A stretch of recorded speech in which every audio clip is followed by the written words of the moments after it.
என்ன எல்லாரும் நல்லா இருக்கீங்களா? திருமணத்துக்கு முன்னால எந்த பொறுப்பும் இல்லாம ஜாலியா இருந்திருப்போம்.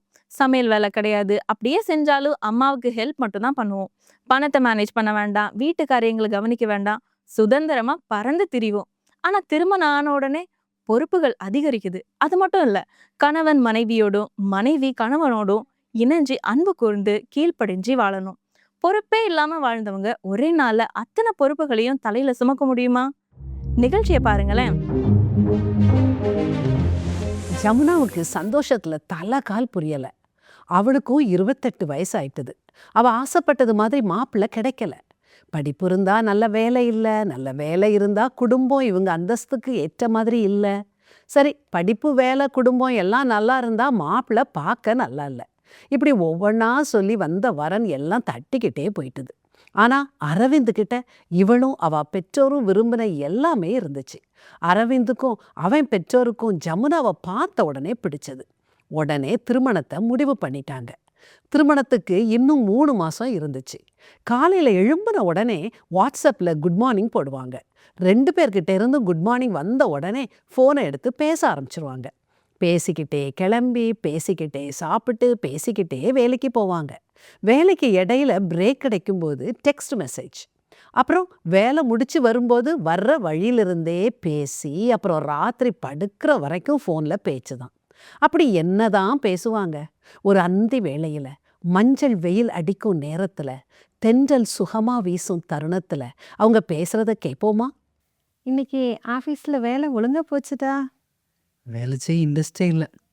உன் நினப்பா தான் எப்போவுமே இருந்துச்சு. எப்படா வேலை முடியும், உங்ககிட்ட பேசலான்னு காத்துட்டு இருந்தேன். இப்படி வேலை பார்த்தா வேலையே போயிட போகுது. அப்படி வேலை போச்சுதுன்னா 24 மணி நேரமும் என் ஜமுனா பக்கம் உட்காந்து அவளையே பார்த்துட்டு அவகிட்ட மட்டும் பேசிக்கிட்டே இருப்பேன். ஐயோ, அப்புறம் யாரு நமக்கு சாப்பாடு போடுவா?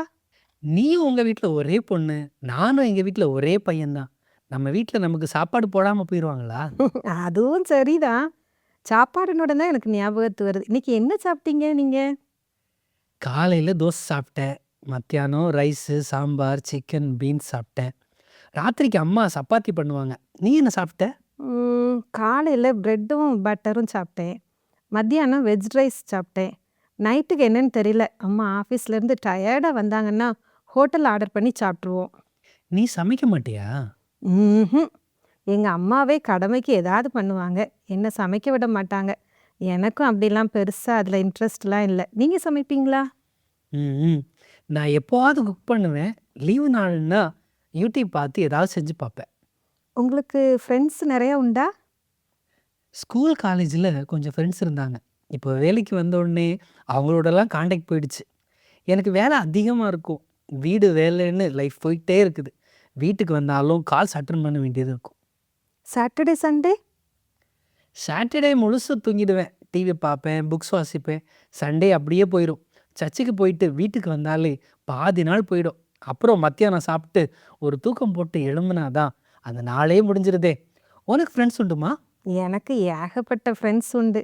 ஸ்கூல் காலேஜ் ஃப்ரெண்ட்ஸோட நான் இன்னும் காண்டாக்டில் இருக்கேன். அப்புறம் ஆஃபீஸ்லேயும் எனக்கு நிறைய ஃப்ரெண்ட்ஸ் இருக்காங்க. பக்கத்து வீட்டுக்காரங்க, சர்ச்சில் யூத்து, எங்கள் சிங்கிங் குரூப்பு, அம்மா அப்பாவோட ஃப்ரெண்ட்ஸு, கலீக்ஸோட பிள்ளைங்க, இப்படி சொல்லிக்கிட்டே போகலாம். சாட்டர்டே சண்டே வந்தாலே யார் கூடயாவது எங்கேயாவது ஒரு ப்ரோக்ராம் இருக்கும். உனக்கு புக்ஸ் வாசிக்கும் பழக்கம் உண்டுமா? அதுக்கெல்லாம் எனக்கு பொறுமை கிடையாது. நியூஸ் பேப்பரில் ஹெட்லைன்ஸ் பார்ப்பேன். அதுவும் ரெகுலராலாம் கிடையாது. ஃப்ரீயாக இருந்தால் வாசிப்பேன். அப்படின்னா உன் ஹாபிஸ் தான் என்ன? பாடுவேன், கிட்டார் போடுவேன். தையல், எம்ப்ராய்டரி, ஹேண்ட் ஒர்க் இதெல்லாம் உட்காந்து செய்ய எனக்கு பொறுமையே கிடையாது. காரை எடுத்துகிட்டு போய் ஃப்ரெண்ட்ஸோட ஊர் சுத்த பிடிக்கும். நாளைக்கு கூட என் ஃப்ரெண்ட்ஸோட மகளுக்கு பிறந்த நாள் பெருசாக கொண்டாடுறாங்க. அதுக்கு நான் gift வாங்கணும். கொஞ்ச நேரத்தில் நானும் கிளம்பணும்.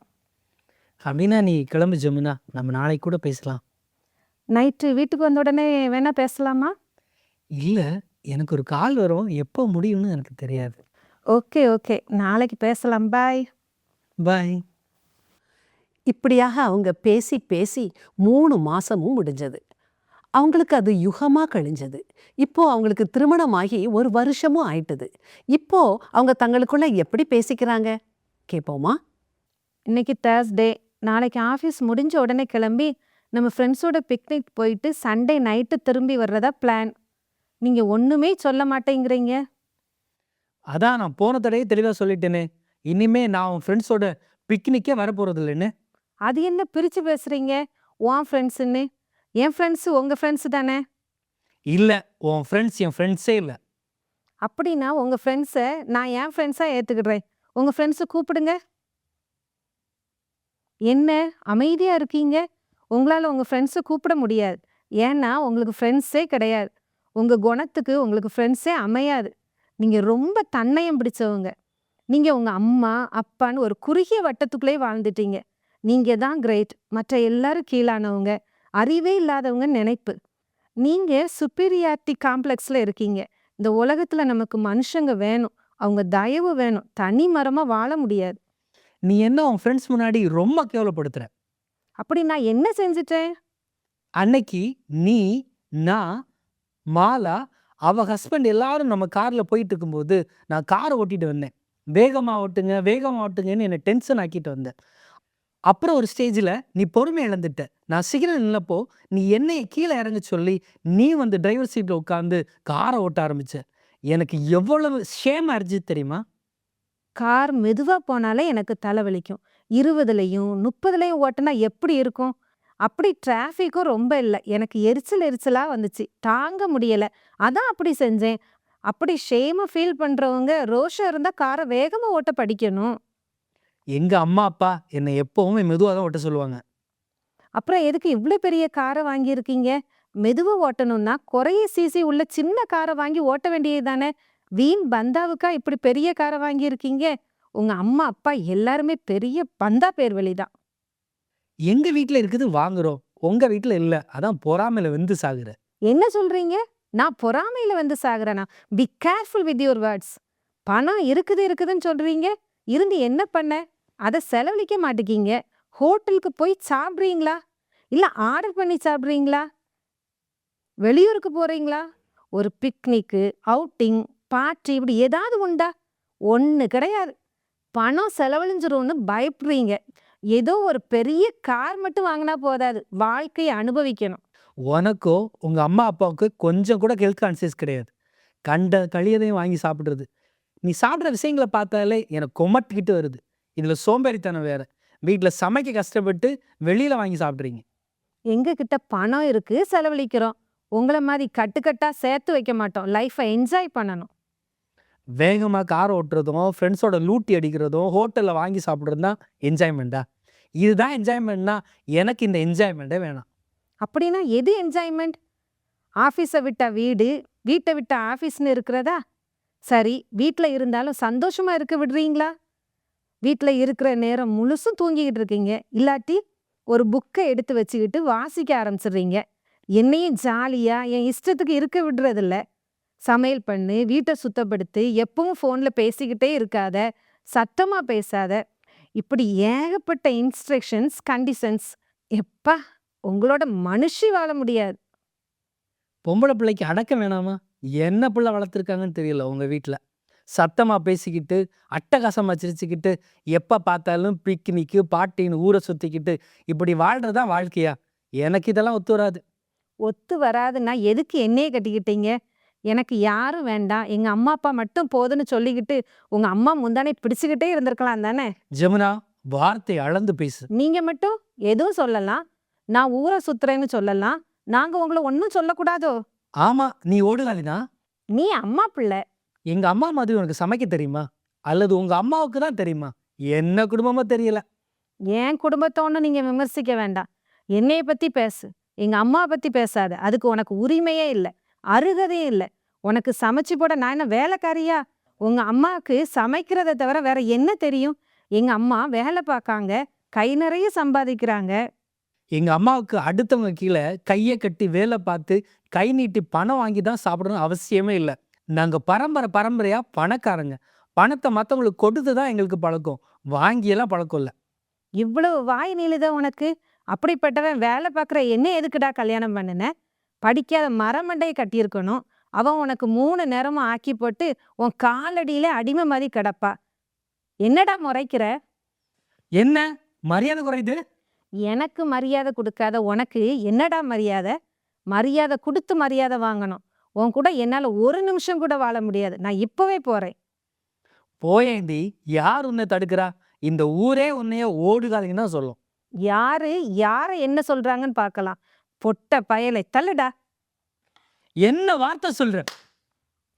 என்னை அடிச்சுட்டல்ல, இதுக்குள்ள தண்டனையை நீ வாழ்நாள் முழுவதும் அனுபவிப்ப. பார்த்துக்கிட்டே இருடா. பெரிய பத்தினி சாபம் விடுறா. சீ, என்கிட்ட பேசாத, தள்ளிப்போ. ஜமுனா பெட்டி எடுத்துட்டு வீட்டுக்கு போறான். தன் பெற்றோரிடம் அரவிந்துக்கு ஆண்மை இல்லை, தன்னை அடித்து துன்புறுத்துறான் அப்படின்னு அவ சொல்ல, அரவிந்த் தன் பெற்றோர்கிட்ட ஜமுனா தன்னை மதிக்கிறதில்ல, அடக்க சுபாவம் இல்லை, அவ ஒரு ஓடுகாலி, ஆண் நண்பர்களோட நெருங்கி பழகிறாள்னு சொல்ல, இரு பக்க பெற்றோரும் கொதிச்சு எழும்பினாங்க. விவாகரத்து நோட்டீஸ் பறந்துச்சு. மியூச்சுவல் கன்சென்ட் என்பதனால விவாகரத்தும் எளிதாக கிடைச்சிட்டது. விவாகரத்து கிடைச்ச உடனே சந்தோஷமா இருப்போம்னு 2 பேரும் நினைச்சாங்க. ஆனா 2 பேருமே சந்தோஷமா இல்லை. மனசுக்குள்ள ஒரு தனிமை, வாழ்க்கையில ஒரு வெறுமை. அரவிந்துக்கு வேலையில கவனம் இல்லை, புத்தகம் படிக்க ஆர்வம் இல்லை, அம்மா அப்பாவோடு பேசுறதுல சந்தோஷம் இல்லை. ஜமுனாவுக்கு நண்பர்கள் அறிவுரை கொடுக்க ஆரம்பிக்க அவ மெதுவா எல்லா தோழியரையும் தவிர்க்க ஆரம்பிச்சா. இப்போ அவ தன்னுடைய சிநேகிதிகளை பார்த்து பேசுறதையே அடியோடு விட்டுட்டா. மனம் புண்பட்டதால உடலும் வாடிச்சுது. ஹோட்டல் சாப்பாடு வயிற்ற பதம் பார்த்துச்சு. இப்போ அவளே சமைச்சு எளிமையான உணவை உட்கொள்றா. இப்போ வாழும் வாழ்க்கையை விட அரவிந்தோடு வாழ்ந்த வாழ்க்கை நல்லாத்தான் இருந்ததுன்னு அவளுடைய உள்மனம் சொல்லும். ஆனா அவளுடைய ஈகோ அந்த எண்ணத்தை முளையிலேயே கிள்ளி எடுக்கும். முதல்ல அவன் வரட்டும், அதுக்கப்புறம் பார்க்கலாம்னு தன்னைத்தானே கட்டுப்படுத்திக்கிட்டா. அரவிந்தும் அவளை நினைச்சு பார்ப்பான். அவளுடைய கலகல பேச்சு, வெள்ளச்சிரிப்பு, காந்த கண்கள் இதெல்லாம் மனசுக்குள்ள வந்து போகும். அவகிட்ட திரும்பி போவதா? ச்சே, என் சுயமரியாதை என்னாருது, அவ முதல்ல வந்தா ஏற்றுக்கொள்ளலாம் அப்படின்னு அவன் உள்மனம் சொல்லுச்சு. வணக்கம் தோழியரே, தொடர்ந்து எங்க நிகழ்ச்சியை பார்த்துட்டு வர்றீங்க, ரொம்ப தேங்க்ஸ். திசை மாறிய உறவுகள். திருமணத்துக்கு முன்னால ஜமுனாவும் அரவிந்தும் எப்படி பேசினாங்க, திருமணத்துக்கு அப்புறம் எப்படி பேசினாங்க அப்படிங்கிறத நம்ம பார்த்தோம். ஏன் இந்த மாற்றம்? 2 பேரும் வேற வேற சூழ்நிலையிலிருந்து வந்ததுனாலயா? 2 பேருக்கும் கம்ப்ளீட்டா வேற மாதிரி இன்ட்ரெஸ்ட் இருக்கிறதுனாலயா? 2 பேரும் அடுத்தவங்க நிலையிலிருந்து சிந்திச்சு பார்க்க தவறியதுனாலயா? இல்ல, இது எதுவுமே இல்லை. 2 பேருக்குள்ளேயும் தேவ அன்பு இல்லை. முழு இருதயத்தோடும் முழு ஆத்துமாவோடும் முழு மனதோடும் தேவனிடம் அன்பு கூறல. தன்னை போல தன்னுடைய துணையை நேசிக்கல. அப்புறம் எப்படி சமாதானத்தோட வாழ முடியும்? அன்பு சகல பாவங்களையும் மூடும். அடுத்தவங்க கிட்ட எத்தனை குறைகள் இருந்தாலும் அன்பு அதை பெருசுபடுத்தாது. ஆனா அன்பு இல்லாட்டி உறவு நிலைக்காது. இதை பற்றி இன்னும் விரிவா கலந்துரையாடல பேசுவோம். இன்னைக்கு நம்மோட பேச மிஸ்ஸஸ் ரிஜாய்சி சஞ்சய் வந்திருக்கிறாங்க. வணக்கம் ரிஜாய்சி. வணக்கம். திசை மாறிய உறவுகள் அப்படின்னு பார்த்தோம். இந்த கதையை பார்க்குறப்ப இவங்களுக்குள்ள அப்படி ஒன்றும் பெருசா ஒரு மன வேற்றுமை வர்றதுக்கு ஒரு பெரிய காரணம் இருக்கிற மாதிரி தெரியலை. ஆனாலும் அவங்க பிரிஞ்சு போயிடுறாங்க. ஏன் இப்போ நிறையா இந்த காலத்தில் அப்படி நிறையா நடக்குது? ஏன் இப்படி நடக்குது? யார் மேலே தவறு?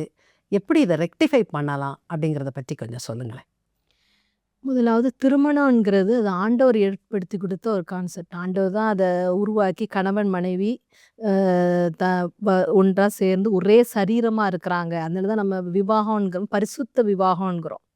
ஆனால் இப்போ வர காலத்தில் என்ன ஆயிடுது அப்படின்னா, பிள்ளைகள் ஒரு கல்யாணம்னு ஒரு 3-4 நாள் செலிப்ரேஷன் கொண்டு வர்றோம். நல்ல வேற நிறைய கல்யாணங்கள் பார்த்து எக்ஸ்போஷர் கூட கிராண்டாக இப்படி நடத்தணும், அப்படி நடத்தணும், இப்படி பண்ணணுங்கிறதெல்லாம் சரிதான், அதை தப்புன்னு சொல்ல வரல.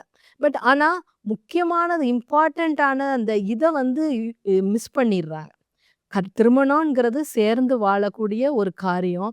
ஒன்று எடுத்தோம் வந்தோம் போனோம் அப்படின்றது இல்லாமல் நம்மளுடைய வாழ்க்கை என்னன்னாலும் நம்ம இவரோட அல்லது இவளோட நம்ம சேர்ந்து வாழணும். பிரச்சனைகள் வரதான் செய்யும், வரவே கூடாதுன்னு நம்ம நினைக்க முடியாது. பிரச்சனைகள் வரும், மிஸ் அண்டர்ஸ்டாண்டிங் வரும், சண்டைகள் வரும். அது நம்ம அது மைண்டில் நம்ம செட் பண்ணிட்டு அதில் தான் நம்ம திருமணம் செஞ்சு அதில் சந்தோஷமாக வாழணும் அப்படிங்கிறத பார்க்குறோம். ஸோ அதுதான் இந்த காலத்துல ஒருவேளை அந்த இம்பார்ட்டன்ஸ் தெரியாம இருக்குது. ஒருவேளை அவங்க பார்த்தீங்கன்னா, கெரியர்ல ரொம்ப நல்ல எக்ஸலன்ட்டா ஆடுறாங்க. நல்ல பைலட் ஆறதோ, பெண்கள் எல்லாம் 2 லேக்ஸ் 3 லேக்ஸ் இப்போ விமனே நல்லா ஏர்ன் பண்றதுல இருக்கிறாங்க. மென் அது மாரி நல்லா அதெல்லாம் ஏர்ன் பண்றதுல பிரச்சனை இல்ல. அதே இது அவங்க வேலை பார்க்குற இடத்துல நல்லா அட்ஜஸ்ட் பண்ணவும் செய்றாங்க. ஒருவேளை உயர் அதிகாரி திட்டுறாரு, வைக்கிறாருன்னா கூட அவங்களுக்கு ஏன் அதெல்லாம் அட்ஜஸ்ட் பண்ணி இருக்கிறாங்க அப்படின்னு பார்த்தீங்கன்னா, அவங்களுக்கு அந்த கெரியர்ன்றது ரொம்ப ஒரு இம்பார்ட்டன்ட்டான ஒரு விஷயமா இருக்குது. அதனால அவங்களுக்கு அட்ஜஸ்ட் பண்ண முடியுது. அதே இது திருமண வாழ்க்கையும் இம்பார்ட்டன்ட்ன்னு நெனைக்கிறோம். அதுவும் ஒரு முக்கியம். அதை நம்ம தான் கட்டி எழுப்பணும் அப்படின்னு நினைக்கும்போது, அந்த அட்ஜஸ்ட்மெண்ட் தானால வரும். ஏன்னா, அவங்க பண்ணுன உடன்படிக்கை யார் முன்னாடி பண்ணியிருக்காங்க அப்படின்னா, ஐயர்வாள் முன்னாடி பண்ணல. ஆண்டவருக்கு முன்னாடி அவங்க 2 பேரும் அந்த உடன்படிக்கைய பண்ணியிருக்கிறாங்க. ரிஜிஸ்டர் வந்து சர்ச்சில மட்டும் அவங்க கையெழுத்து போடல. பரலோகத்திலயும் அவங்க 2 பேரும் கணவன், மனைவி. அதனால தான் கடவுள் இணைச்சத மனுஷன் பிரிக்காது இருப்பானாக அப்படின்னு கிளியரா வசனம் சொல்லியிருக்கு. அப்போ ஆண்டவர் தான் அத இணைக்கிறாரு. அந்த இணைக்கிறத நம்ம தான் கட்டணும் அப்படிங்கிற அந்த திருமணத்துக்குரிய அந்த இம்பார்ட்டன்ஸ் அத நம்ம காப்பாத்தணும்ங்கிற அந்த எண்ணத்தோட போணும். அதுல எந்த ஸ்ட்ரகிள் வரலாம், பிரச்சனைகள் வரலாம், போராட்டங்கள் வரும். எல்லாமே வரும். வராதுன்னு நம்ம எதுவுமே சொல்ல முடியாது. எல்லா கணவன் மனைவியும் ஒரே டேஸ்ட்ல இருப்பாங்கன்னு கிடையவே கிடையாது. நான் அத அடிக்கடி சொல்ற காரியம் ஒண்ணுதான். பெப்பர் அண்ட் சால்ட் தான். அதாவது பெப்பர் வந்து வர பேக்ரவுண்டே வேற. அது ஒரு செடி இதா வரும். அது கலர்ல வேற, டேஸ்ட் வேற, எல்லாமே வேற. சால்ட்டுன்னு பார்த்தீங்கன்னா, அது வேற பேக்ரவுண்டே வேற. அது சீல இருந்து வர்றது. அதோடைய கலர் வேற, அதோடைய டேஸ்ட் வேற. ஆனா ஒரு பெர்ஃபெக்ட் ஒரு குக்ட்ட போம்போது, அவங்க அது 2யும் சேர்த்து அத குடுக்கும்போது, அது அவ்ளோ நல்லா இருக்கும். இந்த டைம்ல இருக்கிற பிள்ளைகளுக்கு ஒரு எதிர்பார்ப்புகள் ஜாஸ்தி. ஏன்னா, அந்த சோஷியல் மீடியா இன்ஃப்ளூயன்ஸ் நெறைய அந்த கப்பிள்ஸ் போடுறாங்க.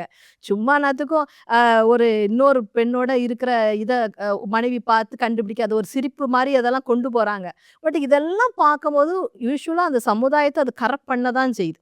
இப்போ கணவர இது பண்றதோ, மனைவிய கிண்டல் அடிக்கிறதோ, இந்த மாரி இதெல்லாம் காட்டி, நீ இதுக்கு ஒண்ணும் அடங்கி இருக்க வேண்டாம். இதுக்கு அது இன்டைரக்ட்டா அவங்க இன்ஃப்ளூயன்சஸ்ங்கிறது அது உண்மை. அவங்க மறைமுகமா அத இன்ஃப்ளூயன்ஸ் பண்ணா இவங்களுக்கு வந்து அது சிரிக்கிற மாரி தோணுனா கூட, நெறைய நேரத்துல அந்த விதமான தவறான பாதையில போறதற்கு அவங்களுக்கு வழிவகுத்து 2வது ஒரு ப்ரப்போஸ் பண்றத பார்க்குறாங்க. இன்னொருத்தர் ப்ரப்போஸ் பண்றத பார்க்குறாங்க. இன்னொருத்தர் ஹஸ்பண்ட் வீடியோ முன்னாடி 2 பேரும் ஒற்றுமையா இருக்கிற மாரி நடிச்சிருப்பாரு. அந்த வீடியோ லைட்ட ஆஃப் பண்ண பிறகு அங்க என்ன நடக்குதுன்றது நம்மளுக்கு தெரியாது. இவங்க அந்த வீடியோ முன்னாடி என்ன நடக்குதுங்கிறத பார்த்து, பாரு அந்த ஹஸ்பண்ட் இப்படி செய்றாரு, அந்த மனைவி இப்படி செய்றா, நீ என்ன இப்படி செய்ற? இப்படி. ஸோ இந்த எதிர்பார்ப்புகள் வந்து அவங்களுக்கு இந்த மாரி இதெல்லாம் பார்த்துட்டு ரொம்ப கூடுனதுனால, கண்டிப்பா எல்லாருடைய கணவன் எல்லா மனைவியோட எதிர்பார்ப்பையும் ஃபுல்ஃபில் பண்ண முடியாது. அதே மாரி மனைவி வந்து கணவனோட எல்லா எதிர்பார்ப்பையும் நிறைவு பண்ண முடியாது. இன்னொன்னு நான் பார்க்குறது என்னன்னா, ஆதியில இருக்கிற அன்ப விட்டு ஆண்டவர் எப்பவுமே வந்து கணவன் மனைவிய சொல்லும்பொழுது, இந்த சர்ச் அதாவது சபையையும் மணவாட்டின்னு சொல்லுவாரு. இதையும் சொல்லுவாரு. அப்ப அந்த ஆதியில இருக்கிற அன்பை என்னைக்குமே விட்டு விட்றவ எபேசி சபைக்கு சொல்லுவாரு. இந்த ஆதியில இருக்க அன்பு தான் நம்ம முதல்ல பாட்டுல இந்த ஸ்டோரியில பார்க்கும்போது, அவ எல்லாம் சொல்றா, நான் ஃப்ரெண்ட்ஸோட போவேன், ஹோட்டல் சாப்பிடலாம். இது எல்லாத்துக்கும் இவரும் தலையாட்டிட்டு தான் இருக்காரு. அதே மாரி அவனும் சொல்றான், எங்க வீட்ல நாங்க இதெல்லாம் சாப்பிட மாட்டோம். நாங்க இப்படிதான் வீட்டுக்குள்ள தான் இருப்போம். எல்லாம் சொல்லும்போது அவளு ஏன்னா அந்த அன்பு வந்து மிச்ச குறைகள் எல்லாத்தையும் மறைச்சிரும். ஸோ அந்த அன்பை நம்ம என்னைக்குமே விட்டு விட்டுறக்கூடாது. ஸோ திரும்ப நம்ம விட்டாலும் அதை ஜோம் பண்ணி ஆண்டவர் அது போகும். அது போகாமல் அப்படி அந்த டைமில் இருந்ததெல்லாம் இருக்குன்றது கிடையாது. பட் ஆனாலும் நம்மளுடைய அந்த அன்பை வந்து நம்ம புதுப்பிச்சுக்கிட்டே இருக்கணும். இன்னொன்று பார்த்தீங்கன்னா, பேதுருல அழகா பேதுரு சொல்லியிருப்பாரு, பெண்கள் என்ன பாட்டு ரோல் ப்ளே பண்ணணும். அதாவது அவங்களுக்கு வந்து அலங்காரம் தான் மெயின் இதுன்றது அவருக்கு நல்லாவே தெரியும். அதனால அந்த அலங்காரத்தை வச்சு சொல்லியிருப்பாரு. நீங்க அமைதலோட சாந்தத்தோட இருங்க அப்படின்ட்டு இருப்பாரு. அது வந்து நம்ம பின்பற்றணும். நம்மளுக்கு சில நேரம் கஷ்டமா இருந்துச்சு. எல்லாம் டப டபன்னு பேசிடுவோம். பட் பரவாயில்ல. ஆனாலும் திரும்ப மறுபடியுமாக இதுதான் எனக்கு அலங்காரம்னு சொல்லப்பட்டிருக்கு. இன்னொன்று போதனையின்றி வழி நடத்துங்க. சில நேரம் சில மென்னுக்கோ கணவருக்கோ வந்து ரொம்ப போதனை பண்ணா அவங்களுக்கு பிடிக்காது. ஆனா நம்ம நடக்கையில நம்ம சில காரியங்களை அவங்களுக்கு காட்டும் போது, ஏன்னா இது வசனத்துல சொல்லி இருக்கிறதுனால நம்ம அதை அப்படியே விசுவாசிக்கணும். சரி, போதையின்றி அவங்கள நம்ம மாத்தலாம்னு வசனம் சொல்லியிருக்குன்னா அது உண்மையிலே நம்ம மாத்தலாம். ஸோ அதே போல அலங்காரம் அமைதலும் இதுனா நம்ம சில விஷயங்கள்ல நம்ம அமைதியா போகும்போது, சில நேரம் நம்ம அதை விட்டு கொடுக்கும்போது அது தன்னால ஆண்டவர் நம்மளுக்கு ஹெல்ப் பண்ணுவார். அதை மாத்தி கொடுக்கறதுக்கு பரிசுத்த ஆவியானவர் நம்மளுக்கு ஹெல்ப் பண்ணுவார். அதே மாதிரி கணவருக்கும் கிளீனா சொல்லியிருப்பாரு, உங்களுடைய ஜெபங்கள் வந்து என்ன பண்ணிடக்கூடாது, தடை வந்துடக்கூடாது. அதனால அவங்க பலவீனமான பாண்டமா இருக்கிறாங்க. ஏன்னா நம்ம விமன் வந்து டக்குன்னு ஒரு எமோஷன்ஸ் எல்லாமே டக்குன்னு உடஞ்சிருவோம், டக்குன்னு இது பண்ணிடுவோம். அதனால ஒரு பலவீன பாண்டம். அதனால நீங்க வந்து என்ன பண்ணுங்க, ரொம்ப விவேகத்தோட அந்த காரியங்களை செய்யணும். ஏன்னா உங்களுடைய ஜெபம் இருக்கக்கூடாது. ஏன்னா நீங்க அந்த பார்ட்னர்ஸ் மாதிரி 2 பேரும் சேர்ந்து அந்த நித்திய வாழ்வுக்குரிய பார்ட்னர்ஸ்ன்றது ஒரு சொல்லுவாரு. அப்போ பார்ட்னருங்கும்போது 2 பேரும் சரிசமம் தான். ஒருத்தர் அங்க இல்ல அப்படிங்கும்போது அது அடுத்தது அடி வாங்க தான் செய்யும். ஸோ அதனால அந்த 2 பேரும் ஜாயின் பண்ணி தான் நம்ம எல்லாத்தையுமே நம்ம செய்யணும் அப்படிங்கிறத நம்ம வந்து புரிஞ்சுட்டு நம்ம கட்டுறவர்களா இருக்கணும். சரி. அப்போது பெற்றோர்களும் அந்த பிள்ளைங்கள வந்து திருமணத்துக்கு ஆயத்தப்படுத்தணும். படுத்தணும். வித்தியாசமா சொல்லிக் கொடுக்கணும். சொல்லிக் கொடுத்து அட்ஜஸ்ட் பண்ணு அட்ஜஸ்ட் பண்ணு அப்படிங்கிறத சொல்லிக் கொடுக்கணும். இப்படிதான் இருக்கணும் சொல்லிக் கொடுக்கணும். ஆமா. எல்லாமே ஸ்மூத்தா போகும். நீ சொல்றதுக்கெல்லாம் அவன் சரி சொல்வான்னு சொல்லிக் கொடுக்க கூடாது. அதே மாதிரி அவங்களும் சொல்லிக் கொடுக்க கூடாது. ஆமா. இப்படிதான் இருக்கும். இது பண்ணிட்டு போகணும். ஏன்னா இது ஒரு பெரிய வருத்தமான சிச்சுவேஷன். நிறைய விவாகரத்துகளை நம்ம சின்ன சின்ன பார்க்கிறோம். விஷயத்துக்கு கூட இப்போ வந்து ரொம்ப காரணமே சென்சிட்டிவ் இல்ல. ஆயிடுறாங்க. ஆ. பிள்ளைகள் வந்து ரொம்ப சென்சிட்டிவ் ஆயிடுறாங்க. அதனால அது பெற்றோருடைய பங்கும் அதிகம் இருக்குது. பிள்ளைகளை நம்ம சொல்லி வளர்க்குறதுலயும் அதிகமா இருக்குது. இருக்கு. இன்ஜினியர் படி, டாக்டர் படிங்கிறதுக்கு எவ்வளவு இம்பார்ட்டன்ஸ் கொடுக்குமோ அது மாதிரி ஒரு நல்ல மனைவியா இரு, மனைவியா நல்ல கணவனாரு அப்படின்னு சொல்லி சொல்லி இதுக்கு என்ன செய்யணும் என்ன கொடுக்கணும் அப்படிங்கிறது அப்படின்னு ரொம்ப சொல்லி முக்கியமான ஒரு விஷயம். இன்னும் இதை பற்றி நிறைய நிகழ்ச்சிகள் நம்ம தயாரிச்சு நம்முடைய தோழிகள் ஏன்னா அது ரொம்ப வழங்க. முக்கியமான இதா ஆமா. இருக்குது. இப்போ இருக்கிற ஆ. பிரச்சனை இல்லை. ஆமா. சரி. நீங்க இதை உங்களுடைய கருத்துக்களை சொன்னதுக்கு ரொம்ப நன்றி. தேங்க்ஸ். இப்படி பெருசா எந்த பிரச்சனையுமே இல்லாமல் இருக்கும்போதே விவாகரத்துல முடிகிற திருமணங்களை நினைச்சு பார்க்கும்போது ரொம்ப வருத்தமா இருக்குது இல்லையா? நீதிமொழிகள் 16:18 தான் எனக்கு ஞாபகத்துக்கு வருது. அழிவுக்கு முன்னானது அகந்தை, விழுதலுக்கு முன்னானது மனமேட்டிமை. ஈகோ திருமணத்தை அழிக்குது, தாழ்மை திருமணத்தை காப்பாற்றுது. ஈகோவுக்கு தமிழ்ல என்ன சொல்றதுன்னு எனக்கு தெரியல. நான் என்னும் அகங்காரம்னு வேணா சொல்லலாம். தன்னைத்தானே உயர்த்தி கொள்றது தான் ஈகோ. இந்த ஈகோ ஓருயிர் ஈருடல் அப்படிங்கிற கான்செப்டை மாற்றி மாம்சத்தின் மாம்சம் எலும்பின் எலும்பு அப்படிங்கிற ஒற்றுமையை மறந்து 2 பேரையும் வெவ்வேறு துருவங்களா மாற்றி அமைக்குது. வேதாகமம் நமக்கு என்ன கற்றுக் கொடுக்குது?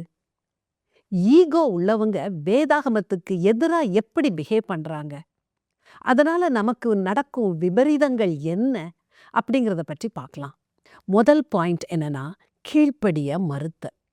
எபேசியர் 5:21 பவுல் இப்படி சொல்றாரு, தெய்வ பயத்தோடே ஒருவருக்கொருவர் கீழ்ப்படிந்திருங்கள். கடவுள் பயம் இருந்தா கணவன் மனைவி 2 பேரும் ஒரு மனமாகி ஒருவருக்கொருவர் கீழ்ப்படிஞ்சு நடப்பாங்க. ஆனா தேவ அன்பு இல்லாதவங்க ஈகோ உள்ளவங்க. நான் ஏன் கீழ்ப்படியணும், நான் என்ன அடிமையா அப்படின்னு கேள்வி கேட்டு விதண்டாவாதம் பண்ணுவாங்க. விளைவு நீ பெருசா நான் பெருசான்னு ஆகி ஒருத்தருக்கொருத்தர் மன வருத்தம் ஏற்பட்டு ஒருத்தரை வெறுக்க ஆரம்பிச்சிடுறாங்க. 2வது பாயிண்ட் என்னன்னா, மன்னிக்க மறுத்தல். கொலோசையர் 3:13 ஒருவரை ஒருவர் தாங்கி ஒருவர் பேரில் ஒருவருக்கு குறைபாடு உண்டானால் கிறிஸ்து உங்களுக்கு மன்னித்தது போல ஒருவருக்கொருவர் மன்னியுங்கள். குறையில்லாத மனுஷங்க இந்த உலகத்துல இல்ல. கணவனும் மனைவியும் நெருங்கி வாழ்றதுனால அடுத்தவங்க குறை அதிகமாவே தெரியும். கணவன் மனைவியையும் மனைவி கணவனையும் நிறை குறைகளோட ஏற்றுக்கொள்ளும் மனப்பக்குவம் வேணும். அப்படி இல்லாம இது சரியில்லை, நீ பேசுறது நல்லா இல்ல, நீ அப்படி பேசியிருக்க கூடாதுன்னு எப்ப பார்த்தாலும் ஒருத்தருக்கு ஒருத்தர் குறை சொல்லிக்கிட்டே இருந்தா வீடு நரகமாயிரும். மனசு முழுசும் கசப்புணர்வு நிரம்பி இருக்கும். 3வது, தான் செஞ்சது சரின்னு நியாயப்படுத்திக்கிட்டே இருக்கிறது. லூக்கா 18:11-12 பரிசேயன் எப்படி ஜெபம் பண்ணுனான்னு வாசிக்கிறோம். பரிசேயன் நின்று, தேவனே, நான் பரிகாரர், அநியாயக்காரர், விபச்சாரக்காரர் ஆகிய மற்ற மனுஷரைப் போலவும் இந்த ஆயக்காரனைப் போலவும் இராததனால் உம்மை ஸ்தோத்தரிக்கிறேன். வாரத்தில் 2 தரம் உபவாசிக்கிறேன். என் சம்பாத்தியத்தில் எல்லாம் தசமபாகம் செலுத்தி வருகிறேன் என்று தனக்குள்ளே ஜெபம் பண்ணினான். நான் பரிசுத்தவாட்டி, நான் செய்யறதெல்லாம் சரி, நான் அடுத்தவங்கள மாதிரி மோசம் கிடையாது, இப்படி நம்ம நினைச்சோம்னா ஆண்டவர் நம்மை வெறுப்பாரு. இவங்க கொஞ்சம் கூட தான் செஞ்ச தப்ப உணராம எல்லா பழியையும் அடுத்தவங்க மேல போடுவாங்க. இது ரொம்ப தப்பு. கணவன் மனைவி 2 பேரும் இப்படி இருந்தா என்ன ஆகும்? 2 பேரும் தான் சொல்றதுதான் சரின்னு இருமாப்போட இருந்தா தாழ்மைக்கும் பணிவுக்கும் அங்க இடமே இல்லையே. 2 பேர் மனசும் பாறாங்கல் மாதிரி கடினமாயிரும். 5வது, பெருமையான பேச்சு. யாக்கோபு சொல்றத கேளுங்க. யாக்கோபு 3:5-6. நாவும் நெருப்புத்தான், அது அநீதி நிறைந்த உலகம். நம்முடைய அவயங்களில் நாவானது முழு சரீரத்தையும் கரைப்படுத்தி ஆயுள் சக்கரத்தை கொளுத்தி விடுகிறதாயும் நரக அக்கினியினால் கொளுத்தப்படுகிறதாயும் இருக்கிறது. கடினமான வார்த்தைகள் அடுத்தவங்க மனசை குத்தி கொதறி காயப்படுத்தும். இப்படி பேசுறவங்களோட வாழவே முடியாது. இது விவாகரத்துல தான் கொண்டு போய் விடும். கணவன் மனைவி 2 பேரும் வேற வேற சூழ்நிலைகளை இருந்துதான் வர்றாங்க. 2 பேருக்கும் வித்தியாசமான விருப்பு வெறுப்பு இருக்கும். ஆனாலும் சந்தோஷமா இணக்கமா வாழலாம். எப்படி? வேத வசனங்களுக்கு கீழ்ப்படிஞ்சு வாழும்போது. இயேசு சீஷர்களுடைய கால்களை கழுவினாரே, அந்த பணிவு நம்ம கிட்ட இருக்கணும். நம்ம கணவன் தானே, நம்ம மனைவி தானே, அவங்களுக்காக நான் எவ்வளவு வேணும்னாலும் தாழ்ந்து போவேன்னு 2 பேரும் நினைக்கணும். பேசிய பேச்சுக்களுக்காக, செஞ்ச செயல்களுக்காக உடனுக்குடனே மன்னிச்சு மறந்துடணும். அதை சொல்லி காட்டக்கூடாது.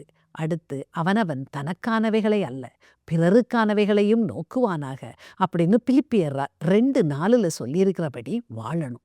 ஒரே வாக்கியத்துல சொல்லணும்னா, தாழ்ந்து போங்க, மன்னியுங்க, அடுத்தவங்களுக்காக வாழுங்க. இப்படி யாராவது ஒருத்தர் வாழ்ந்தாலே அடுத்தவங்க அவங்க நல்ல குணத்தை பார்த்து காலப்போக்கில் மனம் திருந்தி நல்லவங்களா மாறுவாங்க. நீங்க சரியான பாதையில போறீங்களான்னு உங்களை நீங்களே செக் பண்ணிக்க இந்த 3 கேள்விகளையும் அடிக்கடி கேட்டுக்கோங்க. 1. நான் இப்போ பேசின இந்த பேச்சு எங்க உறவை கட்டி எழுப்புமா அல்லது அழிக்குமா? 2. நான் என் வழியில தான் போகணும்னு குறியா இருக்கேனோ அல்லது அன்பால விட்டு கொடுக்கிறேனா? 3. அடுத்த ஆளை குறை சொல்லாம கடைசியா நான் என்னைக்கு ஏன் தவற உணர்ந்து மன்னிப்பு கேட்டேன்? நான் சொன்னது எல்லாத்தையும் பின்பற்றி சந்தோஷமான வாழ்க்கை வாழுங்க. சரி, நான் விடைபெறேன். வணக்கம். இன்றைய நிகழ்ச்சி உங்களுக்கு பிடிச்சிருக்குதா? உடனே எங்களுக்கு மிஸ்டு கால் கொடுங்க. இந்த வாரம் பரிசு வெல்ற நேயர் நீங்களாவும் இருக்கலாம். மிஸ்டு கால் கொடுக்க வேண்டிய போன் நம்பரை குறிச்சுக்கிறீங்களா? 0444 908 1228. திருமணங்கிறது ஒரு ஆணும் பெண்ணும் இணையிறது. வெவ்வேறு குடும்பங்கள்ல இருந்து வெவ்வேறு சூழ்நிலைகள்ல இருந்து வந்து 2 பேரும் இணையறாங்க. அவங்க பழக்க வழக்கம் வேற, விருப்பு வெறுப்பு வேற, ஆசைகள் லட்சியங்கள் எல்லாமே வேற வேற. இப்படிப்பட்ட வித்தியாசமான 2 பேர் திருமணத்துல இணையும் போது முதல்ல அட்ஜஸ்ட் பண்ண கொஞ்சம் கஷ்டமா தான் இருக்கும். கண்டிப்பா இவங்க pre marital counselling, post marital counselling attend பண்ணணும். கடவுள் பக்தியுள்ள திறமையான ஆலோசகர்களை சந்திச்சு அவங்க ஆலோசனைகளை பெற்று குடும்பத்தை நடத்தணும். அப்போதான் இல்லற வாழ்க்கை இன்பமா இருக்கும்.